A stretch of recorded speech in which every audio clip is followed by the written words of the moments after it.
नमस्कार दोस्तों, आशा करता हूँ आप सब बिल्कुल स्वस्थ होंगे। तो चलिए आज हम भगत सिंह जी के बारे में जानते हैं। भारतीय स्वतंत्रता संग्राम के एक अदम्य नायक भगत सिंह अपनी क्रांतिकारी भावना और स्वतंत्रता के प्रति अटूट प्रतिबद्धता से पीढ़ियों को प्रेरित करते रहे हैं। 28 सितंबर 1907 को पंजाब के बंगा नामक एक छोटे से गांव में जन्मे भगत सिंह बड़े होकर ब्रिटिश औपनिवेशिक शासन के खिलाफ लड़ाई में सबसे प्रमुख व्यक्तियों में से एक बन गए। उनके छोटे लेकिन घटनापूर्ण जीवन ने देश के इतिहास पर एक अमिट छाप छोड़ी और साहस, बलिदान और समर्पण के एक चमकदार उदाहरण के रूप में कार्य किया। छोटी उम्र से भगत सिंह ने उल्लेखनीय बुद्धि और भारत में ब्रिटिश शासन द्वारा जारी अन्याय के प्रति तीव्र जागरूकता प्रदर्शित की। वह 1919 के जलियांवाला बाग हत्याकांड से बहुत प्रभावित थे, जो 12 साल की उम्र में भयानक घटना के साक्षी थे।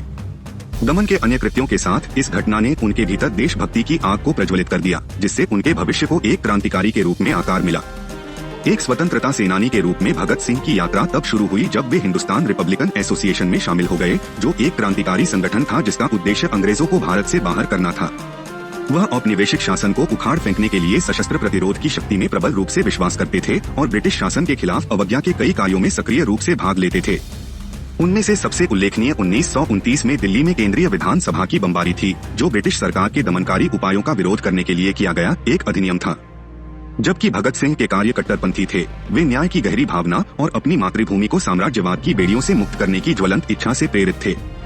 वह समझ गए थे कि स्वतंत्रता का मार्ग बलिदान के साथ प्रशस्त होगा और वह उस कारण के लिए अंतिम कीमत चुकाने को तैयार थे जिसमें वे विश्वास करते थे। हालांकि भगत सिंह केवल एक क्रांतिकारी नहीं थे, वह एक दूरदर्शी भी थे। उन्होंने शोषण और असमानता से मुक्त एक समतामूलक समाज की कल्पना की थी। अपने प्रसिद्ध निबंध मैं नास्तिक क्यों हूँ में उन्होंने धार्मिक हठधर्मिता की आलोचना की और जीवन पर एक तर्कसंगत और वैज्ञानिक दृष्टिकोण के लिए तर्क दिया। उन्होंने एक ऐसे समाज की वकालत की जहाँ जनता के हितों को कुछ विशेषाधिकार प्राप्त लोगों के हितों को प्राथमिकता दी गई।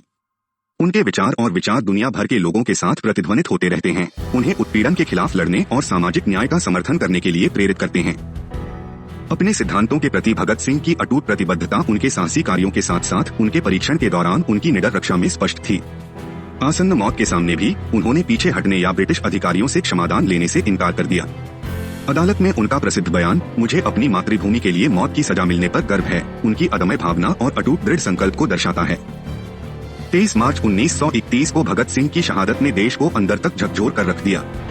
उनके बलिदान ने स्वतंत्रता आंदोलन को गति दी और लाखों लोगों के दिलों में देशभक्ति की एक नई भावना पैदा की। उनके द्वारा प्रज्वलित क्रांतिकारी उत्साह ने अंततः भारत के स्वतंत्रता संग्राम में एक महत्वपूर्ण भूमिका निभाई।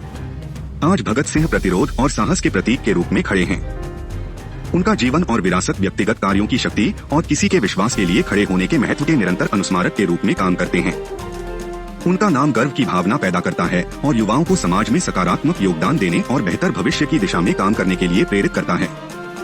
अंत में मैं यही कहना चाहूँगा, भारतीय स्वतंत्रता संग्राम में भगत सिंह का योगदान अद्वितीय है। उनका क्रांतिकारी उत्साह, अटूट प्रतिबद्धता और अडिग भावना उन्हें वीरता और निस्वार्थता का प्रतीक बनाती है।